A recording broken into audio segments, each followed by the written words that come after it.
Je suis le gérant des Cathédrales de la Soleil, restaurant troglodytique de Fouet. Alors ce qui est particulier, c'est le cadre. Donc nous on est 20 mètres sous terre. On a une dizaine de salariés à plein temps.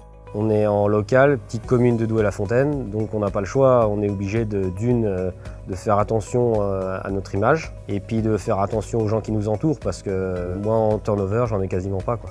C'est le fait qu'il y a une bonne ambiance, qu'on fasse attention à chacun, c'est ce qui fait qu'il reste. Comment avez-vous rédigé votre document unique?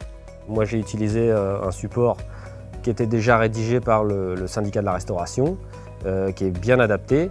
Et l'avantage c'est qu'il est très simple à mettre en œuvre, affiché, et disons que les nouveaux salariés y ont accès facilement.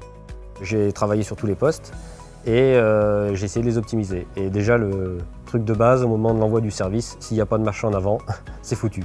Donc en fait le fait d'avoir mis la marche en avant, les serveuses sont dans leur espace, elles prennent les plats, les cuisines sont dans leur espace, il n'y a plus de conflit et on va beaucoup plus vite et sans se bousculer.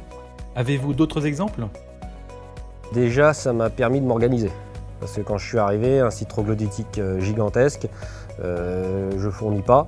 Donc ça m'a permis de prioriser les chantiers à mettre en œuvre pour aller plus vite. Le chantier donc prioritaire chez nous, c'était les fouets. Donc la diviseuse bouleuse, on mettait en moyenne 12 heures par jour à les fabriquer. Donc certes c'est du temps, mais en plus c'était fastidieux. Il y a eu beaucoup d'évolutions, surtout en cuisine. C'est surtout au niveau de bouler les fouets le matin, on faisait tout à la main et puis après maintenant c'est à la machine, c'est beaucoup plus facile. On perd beaucoup moins de temps et on se fait beaucoup moins mal au dos. Là le fait d'avoir mis des machines, de travailler assis le plus possible, tout de suite on gagne du temps, on fatigue moins, on peut se consacrer à autre chose. Les suivers, avant, il fallait être 3 avec un torchon. C'était suivers, on en a eu plusieurs machines. Et puis là, celle-là, elle est vraiment performante. Ça a été aussi la lustreuse à couvert. Les caniveaux, on pouvait pas... Alors là, c'était aussi une mesure d'hygiène. On ne pouvait pas désinfecter comme on voulait. Et là, maintenant, on a mis des grands caniveaux. Un coup de raclette, c'est fini. Avant, en moyenne, il passait 3 quarts d'heure à désinfecter la cuisine. Maintenant, il passe 10 minutes à tout casser.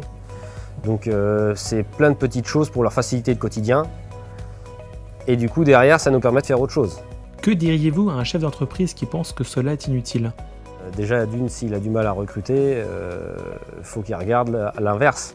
Pourquoi est-ce qu'il y en a qui partent? Nous, on en a peu ou pas qui partent, donc on n'a pas forcément de difficulté à recruter, tout simplement. Il faut respecter ses salariés au même titre qu'on respecte un client ou ses pairs.